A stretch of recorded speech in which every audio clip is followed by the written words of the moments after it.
Les vêtements neufs, l'Algérie a le problème de la contrefaçon aussi. Monsieur, vous voyez, vous m'avez posé une question, laissez-moi vous répondre. Je vous écoute. Vous parlez de l'Algérie, mais vous pensez que les Mouloudiens sont qu'en Algérie? Vous pensez qu'aujourd'hui d'ouvrir une boutique officielle à Marseille, ça ne fonctionnerait pas?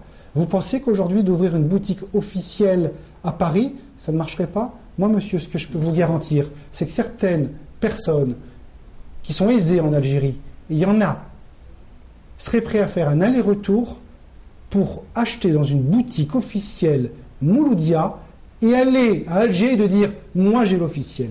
Donc monsieur, excusez-moi, mais je ne peux pas être d'accord avec vous. Voilà. Et des idées comme ça, il y en a plusieurs, et les idées valent de l'argent.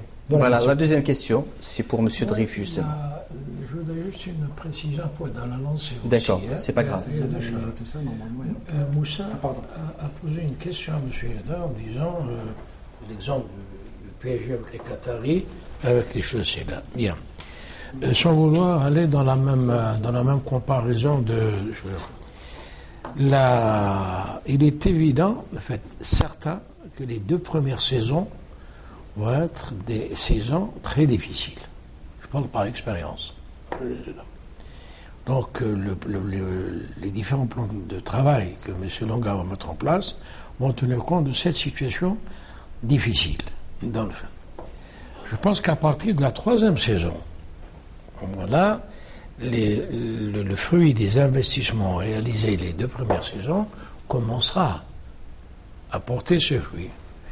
Et puis 4e et 5e saison, je pense que les titres, que ce soit nationaux, continentaux ou régionaux, peuvent être joués. Ça, c'est le plan de M. Dilonga. Parce qu'il ne faut pas oublier que M. Dilonga, sur le plan de son apport personnel, le plan qu'il met en place sur 5 ans, chaque année, rubis sur ongle, l'équivalent de 6 milliards anciens pour le fonctionnement immédiat, et bien entendu, le consortium des gens qui vont miser sur lui. Et ça, c'est très important. C'est comme à la bourse. Il ne faut pas oublier que les sociétés maintenant, dans le cadre de fonctionnement, est commercial. Ça, c'est le premier point. Le deuxième point, fondamental et essentiel. On a opposé à M. Dilonga une triste personne qui détient l'équivalent de 100 000 dinars, c'est-à-dire 100 euros, je crois, non, 1000 euros. Il a pris les caisses du CSA. Puisé justement dans le cas du CSA. Mais c'est important. Et c'est devenu un problème. Monsieur Longar est allé jusqu'à dire que M. Longar me donne 7 milliards et je lui donne, comme ça, je lui donne le club de choix. Comme si le club était un héritage, un legs familial dans le choix là. Vous voyez donc quel champ? Et aucune autorité du secteur, que ce soit la fédération, la Ligue, le ministère, n'a osé élever la voix et dire arrêtons. Donc vous voulez dire qu'il y a une complicité? Mais bien, écoutez-moi, elle est flagrante, évidente. Ou bien, si ce n'est pas de la complicité active, je dis, c'est de l'incompétence totale. Moi, je vous pose une question. Oui. Si, par exemple, Dilonga ne veut pas investir au Mouloudia, c'était un autre club que le Mouloudia. Est-ce qu'on est dans On aurait vécu la même situation. Voilà.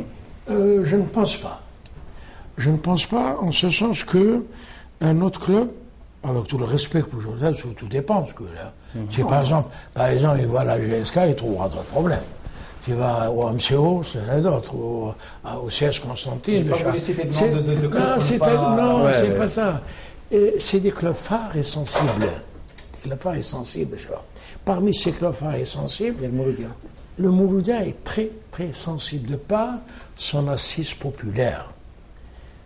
Juste au passage, pour faire un peu d'histoire, la naissance du Mouloudia d'Alger en 1921, suscitée par l'émir Khald, qui était un novateur dans ce sens-là, et l'ancêtre de tous les partis politiques nationalistes algériens. Puisque, avant l'État nord-africain en 24, les oulémas en 32, le PPA en 37, le manifeste en 40, et le MTLD 47, etc. de choses-là. Donc, ça a été le moyen pour la jeunesse algérienne de l'époque de s'exprimer politiquement par le sport. Bon. Donc, c'est resté très sensible. Longa arrive jeune et fringant, avec ses moyens, surtout avec sa vision des choses. C'est une vision fraîche, Visionnaire. normale. Donc il a, bien entendu, tous les tordus du secteur du sport, du foot en particulier, sont dit, voilà. Justement, juste une question.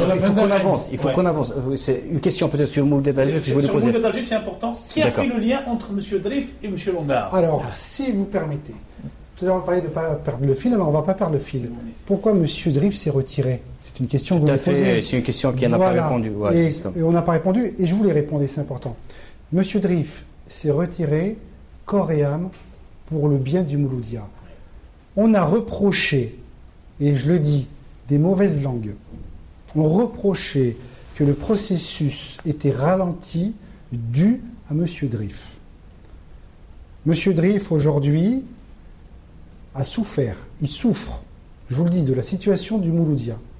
Les heures qu'il a passées avec moi sont incalculables. La preuve qu'il est présent Voilà, sur le plateau. sont c'est- incalculables.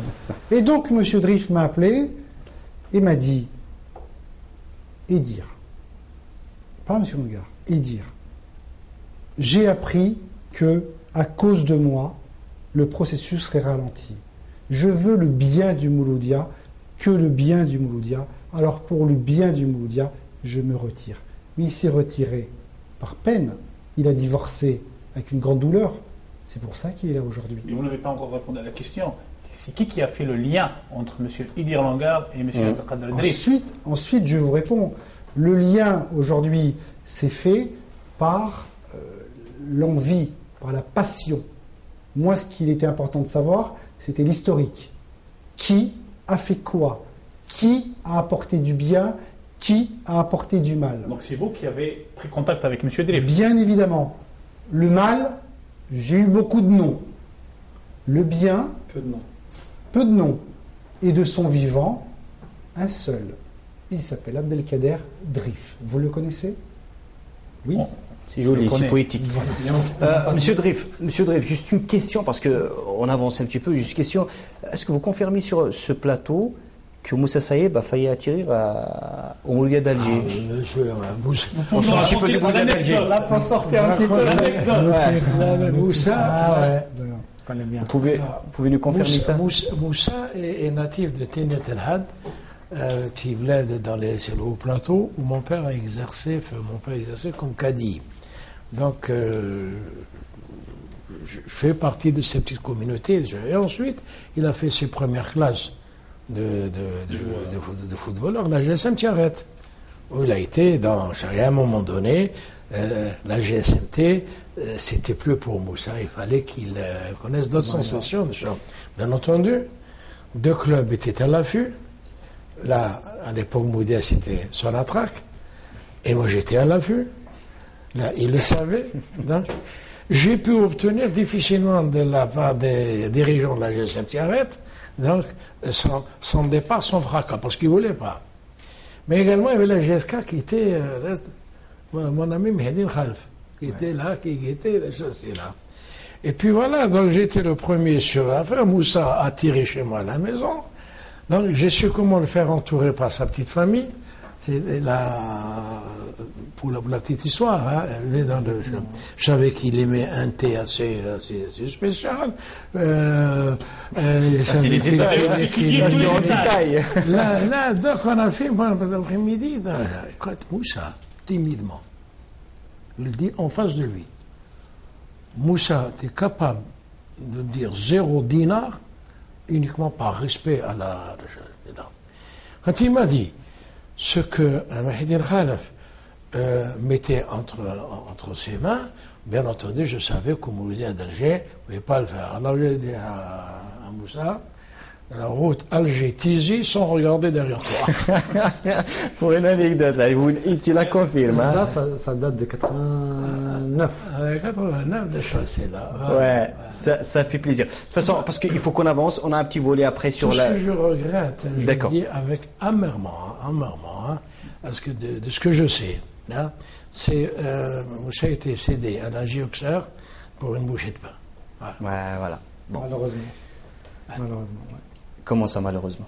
J'ai jamais fait de malheureusement. Non, bah oui, les gens, Ah non, ils ont non, mal c'était négocié, pas ça, ils ont madame. mal négocié mon transfert. Non, c'était pas ça valeur. D'accord. S'il avait signé au Mouloudia d'Alger, ça aurait été une autre paire de manches. Bah, parce qu'il y a Monsieur Drif aujourd'hui qui nous dit ça. Peut-être, ouais. C'est pas grave. De toute façon, on va en parler de ça. Ça m'empêche son départ à la GOCR a fait de Moussa ce qu'il est aujourd'hui. Tout à fait. Ne Voilà. l'oublions pas.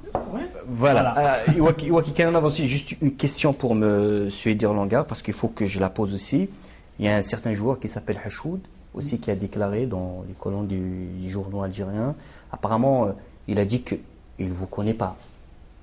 Il ne vous connaît même pas. Ah ben c'est sûr, monsieur Hachoud ne me connaît pas, je ne le connais pas, donc ça, il n'y a aucun souci. Ce que je peux vous dire par contre, c'est qu'il a un ami d'enfance qui a joué au Mouloudia, qui a bien participé au Mouloudia, qui habite maintenant en France et plus particulièrement dans l'Essonne. On peut savoir, on peut connaître le nom de la personne. C'est pas difficile à deviner. Que je Mais, contacte très régulièrement, et plus principalement c'est lui qui me contacte. Je peux vous dire que M. Hachoud sera jeudi en France. Voilà, Ah, ça c'est une information. voilà, jeudi en France, et qu'aujourd'hui les choses se font sans ma présence, mais la personne qui est en contact avec moi et qui est en contact avec lui est très écoutée. Voilà. Très bien. Donc c'est une information. C'est-à-dire il y a un contact avec Hachoud, mais d'une manière Indirecte. indirecte. Direct, une tierce personne, c'est monsieur. Écoutez, on ne va pas faire langue de bois, hein, c'est pas un plateau politique, mais plutôt sportif. C'est monsieur Maouche qui aujourd'hui est devenu un ami, tout simplement. Ouais, Kamal Maouche, qui Voilà, était ancien très bien, joueur c'est ça. du Mouloudia, Voilà. de l'USMA et Qui habite à Évry, à 200 mètres de mon siège social. Que ça soit clair. Voilà. De toute façon, il nous reste. Vous m'avez porté, je dis bien vous m'avez porté, qu'aujourd'hui je ne vous tromperai pas, qu'aujourd'hui j'irai jusqu'au bout avec vous, sauf si vous vous abandonnez avant moi. Voilà. Et donc je compte sur eux, ils peuvent compter sur moi, et c'est qu'avec cette union qu'on pourra avancer. Et il est sûr d'une chose, c'est que j'irai jusqu'au bout, et on ne va pas me démoraliser comme ça. Voilà. Je l'ai dit, je le redis, si aujourd'hui, dans les façons légitimes, on ne me vend pas le Mouloudia sur un projet qui est concret, je m'engage et je me certifie à dire toute la vérité et à prouver toutes mes vérités. Et là, les masques tomberont. Et ils en assumeront tous les conséquences. Et par contre, j'espère, c'est de leur dire à très bientôt. Voilà, merci beaucoup. Pourquoi pas ici aussi sur le plateau d'Adel Plus, de la BRR Télévision. Monsieur Langar, merci.